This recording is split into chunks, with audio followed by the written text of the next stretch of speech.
All right. So we had something on our minds. We didn't really prepare too much for this, but I think a segment that we want to do on here is one where we come in sort of unprepared and we have a topic where we kind of just hash out our feelings about the topic. Um, so today's topic, we wanted to cover scoring. Hmm. I have some strong opinions about MMA scoring, where they get it wrong, where they get it right. Mostly they get it wrong. I will say the judges suck, but the rules don't make it easy on the judges. I'll say that. Yeah. Do you have anything that comes to mind that you let's start off positive that you do Yeah. like about the scoring? Does anything come to mind? Yeah, I think for the most part, when it comes to looking at the different aspects of an MMA fight, right? They're taking as much of it into account as I think they can, right? They're looking at effective striking, they're looking at octagon control, they're looking at all of these different categories then that I think need to be looked at. Yeah. MMA being as dynamic of a sport as it is and having kind of these different facets, and everybody's going to play the game a little different, right? Whether you're proficient in striking or grappling or whatever it may be, that's going to dictate how you decide that you want to go with the fight. And I think with that, it becomes difficult to find like, here's the standard. This is, the way that we score these fights. And I think as far as like coming to the conclusion of the categories that they're looking at, I think they have some of it right. I think they're broad enough to where it makes sense. But I think with that broadness, it does lack some guideline that I think they could benefit from. Like a couple more things that are maybe more specific or just maybe more like black and white. Say Yeah, like either this or that, and that's going to dictate the effectiveness of that. yeah, maybe yeah, setting some lines so it's Yeah. a little bit more clear. Um, I definitely I agree with you. I Yeah. think the criteria that they have set for scoring is not bad. It's not. I haven't looked at it in a while, but damage, effective striking is your first Mhm. criteria, then effective grappling and control, and then it's Yep. like after that it's like aggression and octagon control, I think. Exactly. Yep. I was just looking So at it here. You pretty much nailed the order of it, right? okay. Effective offense is category number one, aggressiveness, and then ring control after that. Okay. So, Yeah, so that's not bad. It's a good base. I no. think even me as a lifelong wrestler, I do Mhm. think, in a fight, striking is more effective and I think should be um, weighted more heavily. Yeah. I do agree with that. I think where the effective grappling comes in is, can your grappling get you to a position where you can finish the fight? Right. If not, if your grappling is not to a point where you're effectively using it to get towards a finish, Mhm. a lot of people do that, and I think that's a big reason why it's not as effective in a fight as striking. Sure. I mean, Unless you I'm even unless your thinking, jujitsu is out of this world, yeah. um, you know, you should Yeah. be working to get to a point where you can land some strikes and hopefully get a finish. 100%. And I think, even coming from our own personal experience, like I'm thinking about it from a jujitsu perspective. Like, yeah, if I have a round and we're doing a 6 minute round and I have top control for 4.5 of those minutes, but I can't get a submission, I don't walk away from that round necessarily feeling like I won. I mean, I guess technically, sure, right? Like, Yeah, yeah, you were in the more dominant position for the majority of the time. They were defending. You were theoretically in the offensive position. But if I'm not trying submissions, if I'm just kind of there, that to me doesn't feel like that was all that effective. Like in the street, if yeah. we really want to break it down to that kind of side of it, like just holding somebody on the ground for 6 minutes doesn't necessarily dictate anything besides control. But you did clearly win the fight. One guy clearly Sure. won, and if we're bringing it back to MMA, and that's how a round goes, you still do have one guy who clearly, Yes. you know what I mean? So if say one guy, and here's where I guess grappling and 10-8s come into the mixture, Mhm. because 10-8s and the criteria for a 10-8 I think is something that needs to be looked at a little more carefully. Yeah. If you are someone who gets round starts 5 seconds into the round, you level change, secure a nice takedown, and you're on top, and even if you secure mount or you secure the back, well, the back is a bit different. Back is hard to get to. Back should be rewarded. Yeah. And especially if you're looking for chokes the entire time. Right. If you can get to a dominant position like the back right away and hold it, even without landing any significant strikes, I think that warrants a 10-8.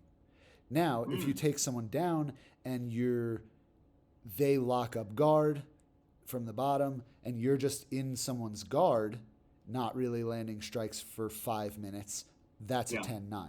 You didn't do anything dominant. You did not get close to the finish. Right.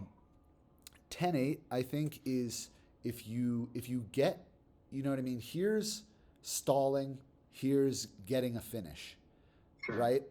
If you're back here by stalling, even if you controlled the entire round, that's a 10-9. Once you cross over the middle, the closer you get to achieving a finish, I think, like taking someone's back and attempting rear naked chokes throughout the round is somewhere around here. Yes. That warrants a 10-8. It's like, how far were you on the spectrum of stalling to getting a finish? And so, I think recently we saw that, right? If we want to talk about like the Royval versus Tyra fight, like that was a fight where the 2 rounds that Tyra won were because of back control. Yeah. It was almost 5 minutes of it. I don't know that there was much damage done during those rounds, but he was constantly seeking chokes. He was. The finish was there often. Even when he didn't get there, the potential was concerning the entire time. Right. To me, Tyra's performance would fit somewhere along, if we're talking stalling is a 0, somewhere in the middle is a 5, getting a finish is a 10. I put Tyra's performance somewhere around 5, 6 maybe. It's pushing towards 6. Sure. Which, where do you start warranting a 10-8? Around a 7, or, you know what I mean? I don't know. I don't know, but I think it's something that they need to consider a little more closely. So here's something that I've been thinking about a little bit, and I want to hear your opinion on it, is I think that effectiveness, right? And as we kind of start to shift up that scale, if we want to call it still a 1 to 10 scale, the level of how much that situation, circumstance, whatever it might have been, changes the dynamic of the fight. Yeah. So whether that's damage, whether that's almost finishing somebody, I even think to the point of, if it's a situation where you have somebody in a body triangle for 5 minutes, that may change the dynamic of the fight, because that person's probably not going to feel the same coming into the round after that. Agreed. Maybe they do. Maybe they do. Maybe they do. And if they do, then we maybe don't score it the same way. Yeah. But if you get somebody that gets up after being controlled or wrestled or whatever it is for 5 minutes, and they get up and they're struggling to get back to their stool, or they look visibly more winded, or it looks like something took a toll on them, that, I think, starts to push us more in that direction. Yeah, if you get a round where the round is over and you go, man, that one guy really needs to come back from that round. Now we're talking. Because here's the thing. In the current scoring system, and this is where I get to, I mean, we've talked a little bit about it, but this is how I get to my opinion of there needs to be more lenient 10-8s. If we're gonna stick with the 10-9 must system, there needs to be more lenient 10-8s, because the way we have it now, you can have a round where the round is over and you go, wow, I have no idea who won that round. That was very close. And the judges will be like, well, that was a 10-9 for so-and-so. And we can also have a round where one guy clearly got the better of the other guy, but the other guy landed some good shots here and there, and the judges give that a 10-9. But those two examples are very different rounds. Mm-hmm. So this is where I get my idea of more lenient 10-8s. I think, granted, there's enough damage or enough control. If you can come out of a round going, that guy won that round, there's no question that guy won the round, that's a 10-8 in my mind. I think so. And people, and people probably will come back, and what they'll have to say about that is, well, no, you need to have damage. You need to have clear damage to get a 10-8. And I would say to that, well, yes, in the current way that we look at it. Right. But if that changes, then the other changes as well. Do you think that ends up creating more positive or negative situations? Because I'm thinking now from a standpoint of, if we've got a 3-round fight and the first round somebody gets 10-8'd, that almost, not saying it does because it's a wild sport and shit happens. Yeah. That almost seals that person's fate for the next two. So do you think that's not really? Everybody has really come back, or do you think that that's going to really set them so far behind where now it becomes a different situation of how do you mitigate it? No, I don't think so, because the rule doesn't just affect one guy.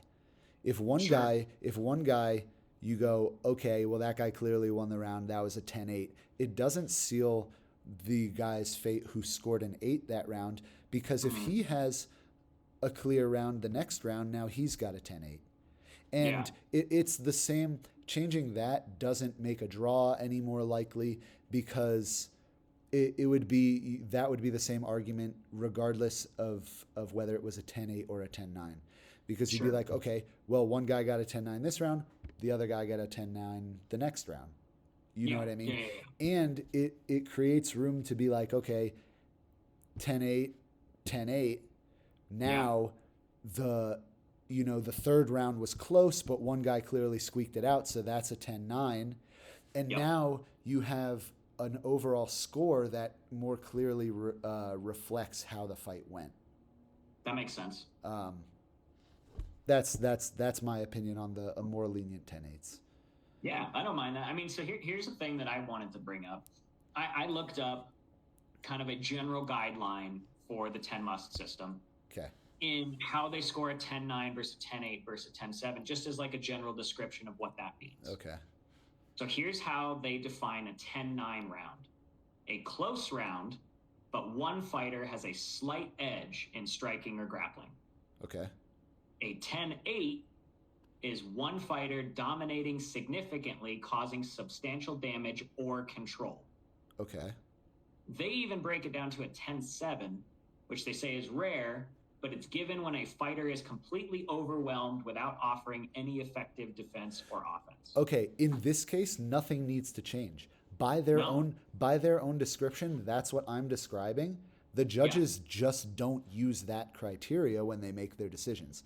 So in this case, the criteria for the judging for the 10-9 must system is correct. Is correct. Yes. The judges don't use it properly. No. What the judges do is, in a very close round where one person squeaks it out, they give a 10-9, fine. Yep. But they also give those 10-9s to what they describe as a 10-8. Yes, a dominant round. And judges nowadays, they don't, well, nowadays since the beginning, whatever, still now, because nothing's changed, they only give 10-8s when it's what's described as a 10-7. Yeah, overwhelmed. Overwhelmed with no offense given back. Right. If we see that round, we say, with what we're used to now, we say that's a 10-8. When really it should be a 10-7. It should be. You know what I mean? So because that's borderline getting finished. That's a borderline TKO, borderline submission. Right. How many times have we seen where one guy is completely dominating the round, causing damage, the other guy doesn't have anything to give back for it, and the judges give that a 10-8? Yep. When by the criteria, it's a 10-7. Yeah. Because a 10-9 is close. A 10-9 is somebody just eked out a little bit more than the other. Right, which I agree with. It's competitive, but somebody was a little better. And then what? So if you have a round where you're like, where a judge is put in a position where they're like, we've heard it a million times, the commentary team goes, oh man, I would hate to be a judge for that round, which is pretty often. Yeah. Do you give that a 9-9 or what do you give it? A 10-10 or you just give them the same number? Right? Yeah. So maybe the judges just need to be reminded of the criteria of 10-9s, 10-8s, and 10-7s right before each match, or I don't know, or they need to have the criteria in front of them on the card, like at the top of their scorecards. It should say that criteria, so they're looking at it the entire time. That's what I think. I think what we're ending up with a lot of times is you get judges that are either maybe not paying enough attention to the fight. We've seen that happen a couple times, and it's always fun when the commentators love to point out, oh, Joe Rogan's looking at the judge and the judge is looking at his phone, or whatever the fuck's going on. It's happened before. Yeah. Those situations, I think what we're getting into is a lot of judges look at a round and they say, oh, that guy won, give him the 10, and then we'll just give the other guy 9. Where they're not even considering the other points. They're just considering who to give the 10 to. Yeah. And then it just kind of immediately gets filled in as a 10-9. I totally agree with you. I think they do that. I think it's just, he won that one, give him the 10. Right. Which then it comes down to, do the judges have enough knowledge of the sport to really know what they're looking at? If so, then it's just a matter of being more strict in terms of guidelines of the scoring criteria, whether you give it a 10-9, 10-8, or 10-7. So in that case, my opinion isn't just more lenient 10-8s, it's more lenient 10-7s as well. Sure. I can legitimately only think of one fight where I know there were a few, like I think there's been like 3 or 4 fights where, maybe even more, where maybe 5 at the most, where people have gotten 10-7s. One that stands out to me was a Josh Emmett fight. I forget who he was fighting. Yeah. But he got, I'm going to look it up. Do it. I'm going to look it up. But I also have one that's coming to mind too. And you know, the most often cases that I can think of like, oh yeah, I would have considered that a 10-7 round. Usually it ends up being a TKO anyway. A lot of the situations where I can think of 10-7 rounds, either the TKO came very soon after, or that round ended up becoming a TKO. Israel Adesanya, Derek Brunson. The round in which that fight got finished, I think if it had made it the full 5 minutes, is a 10-7. Right. The reason why 10-7s are so rare is because usually you need at least 3 knockdowns in a round to score a 10-7. And by that time, immediately implies a 10-8. Do I think that? Yeah. Do you think a knockdown? I think what the other things that happen in the round surely play a part. Okay. But say the striking was even, but one guy, say both guys landed 40 significant strikes in the round, but one guy got a knockdown, that's a 10-8. Sure. If one guy was landing in the round, say the round was going where one guy's landing 50 significant strikes and the other guy has 0, and then the guy who has 0 scores a knockdown, I think now that's an even round. I think so, because that's just it's puncher's chance. That's a 9-9 in my opinion. Because one guy got dropped down a point because he was eating a ton of shots, then the other guy loses a point because he got knocked down. So in my opinion, that round would be. So Josh Emmett fought Felipe Arentes. Okay. In my solo videos, by the way, I'm going to pronounce all these guys' names right, but in the videos with you, I'm just going to you do what you need to do, bro. Do the white you got that bilingual thing going on. Get after it. For sure. Maybe I'll do videos in Spanish for only Spanish-speaking viewers later down the line, but hey, that's pretty cool. Yeah. Yeah, you got a Josh Emmett got a 10-7 round against Felipe Arentes, but okay. And there were a few other ones. Let's see. So the one that came to mind was the Shevchenko versus Priscilla Cachoeira. Oh, right, that was. Yeah, which was those weren't knockdowns. 95-2. Yeah, those weren't knockdowns. That was just like ground and pound like nobody's business. Yes. It ended up with a submission in 4 minutes of the second round, but it's still one of those cases where that would have been a 10-7. Right. Easily 10-7. And I think they scored it as a 10-8, which is, I guess. That's what I'm saying is they need to actually go by the criteria, because by the descriptions of those, that's how it should be scored. Now, here's one more big topic when it comes to excuse me. Mm-hmm. One more big topic that I think is the only big one that we haven't really covered in this video when it comes to scoring. Do you think, now this, we could probably end up talking about this for 10 minutes, so whatever. Yeah. But do you think in a normal 3-round fight, the third round should be scored differently? Because that's how the fight is ending and it leaves implications as to how it was going to go. Same goes for 5-round fights and championships. Do you think the 5th round should be scored differently? My immediate instinct is no. I don't think so. Because that's just one of those situations where it's like, to me, if you got your ass beat for 2 rounds or 4 rounds, you know, regardless there, and all of a sudden you're like, okay, this is the round, I'm just going to leave it all out there, and you happen to, you know, have a good round, get a takedown, whatever it might be, and oh man, he almost finished him at the end of that. That to me doesn't necessarily imply that the round after that would have gone different if there was a 4th and or 6th round. That to me is like, oh man, you know, he almost had him in the end. That doesn't. That's like losing a football game by a field goal and them saying, oh, but if they had just gotten a touchdown, they would have won. It's like, oh, okay. Right. Shoulda, coulda, woulda.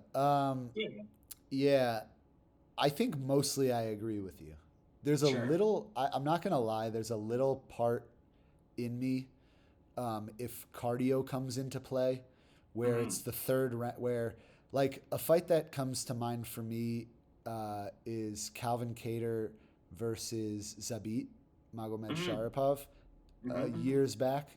Zabit, you know, I think there might have been another fight where he kind of showed that he had some cardio issues. And, you know, he won the first 2 rounds, but towards the end of the 2nd round was slowing down. And then in the 3rd round was, you know, clearly Calvin Kattar was starting to piece him up. His cardio was much better and whatever. In a situation like that, in my head, I'm like, there's no way that if there was a round 4, Calvin Kattar doesn't finish him. Just because in that 1 minute between round 3 and a possible round 4, with the trend of Zabit's cardio, they're just, how does he recover? There are certain fights like that where you're like, that guy was so goddamn exhausted at the end of that fight. If there was a 4th round, if there was a 6th round, there's no way he doesn't get finished just because of his inability to protect himself. Yeah, and I mean, I think that boils down to, unfortunately, the responsibility of the athlete, right? Yeah. That's one of those situations where it's the athlete's responsibility to not only have done the work for the appropriate conditioning and cardio, but then to be able to pace themselves appropriately when the competition actually happens. Yeah. So I think, yes, from the perspective of, Zabit, you know, deservingly, if there was a 4th round, probably would have gotten finished because he emptied the gas tank in those first 2. But at the same time, we come into it knowing that it's a sport and knowing that there's only 3 minutes, and it's a viable game plan to say, I'm going to try and get as far ahead as I can in the first 2 because I know the 3rd one's going to suck. I don't disagree with you. I wanted to play devil's advocate a little bit, just to try and see if we could bring out any justification for it. I like the idea of adding another round. Let's do it like, I think One Championship, Horizon does that occasionally. And then I know Karate Combat has done it. I know Jiu-Jitsu tournaments have done it where they'll do one more round is too close. Even the Ultimate Fighter, they do 2 rounds. And then if it's too close to decide after 2, they do a 3rd. For sure. So I guess if you came into a situation where it's 1-1, but that's why I guess the 10 must system works out, right? Is because there's always going to be a winner and a loser for the most part. Right. It's like, judges could have like a red button. Each one has a red button, and if a judge is sitting by the scorecard going, dude, fucking smash that smash button. It, yeah. If you are, if you're a judge and you're having an inner conflict, don't just fucking write down a number. Don't just pick one. Yeah. Don't just. We need something deciding. Now, here's the last thing I'll bring up. What do you think about having more judges? I'm all for it. Instead of 3, have 5 or 7. Yeah, I'm Even all for 9. it. I know Joe Rogan's brought it up a ton where he's like, I think everybody should be a judge and it should be like a universal poll that we all do. And I mean, there's websites and things like that that always do breakdowns after the Yeah, fight. but Oh, here's this the person thing. thought they won it. Here's the Whatever. thing when you bring in public voting, It's all bias. and I'm not even getting political here. No. Everyone's an idiot. Yeah. What are you gonna fucking trust the million idiots out there who have no idea what they're watching to press a button That and have vote for a never guy? thrown a fight that just want Yeah. to watch people beat each other up. Yeah, I don't. Yep. I don't want that. I don't want public voting. No. I But just do want like more the credentialed idea. judges and a higher number of them. I like a higher number. I think we need to keep it an odd number so that way split decisions tend to have more of a resolution. Yeah. Because then it's always going to be, if we do 3, 5, 7, 9, whatever, it's always going to be 5, 4, 4, 3, whatever. Right, and the to more make number, sure that- the higher the number is, the more trustworthy it is because you have more parties. I think so. And Until then it you get becomes to a maybe certain an number, average. and then it might get a little Maybe wild. we do an average across all the judges. Say, these judges on average scored this round a 10, so that guy gets the 10. These ones on average scored this fight an 8, so we're going to give it an 8 because there was one judge that thought it was a 10-9, but 4 that thought it was a 10-8. It's a 10-8. To where it becomes almost like a majority voting. Yeah, we're finding like a median number. Yeah, I don't hate that because then I maybe don't you hate do have it. the people that are just filling in 10-9, 10-9, 10-9 doesn't matter. They're no longer going to be the Yeah. majority, and their vote won't necessarily impact a fighter's outcome as much. For sure. Yeah, I don't hate that. I don't hate that. But I think we touched on theoretical. Yeah, if we're being theoretical, we got to consider all the options. But I think like the things that we covered a little earlier on were more realistic options. I agree. But yeah, I think we covered a lot. We touched on a few good points. I even thought of some things during filming this that I maybe didn't even think of fully before. Yeah. But that's kind of our take on what scoring criteria has right, what the judges have right, what they have wrong, and how we genuinely think these areas can be improved. If you're watching this video and you have some opinions on it, let us know. I'd love to reconsider some things and maybe just see some shit that we didn't think of. Yeah, absolutely. Prove me wrong. I'm all for it. All right. Till the next one. Peace. Peace.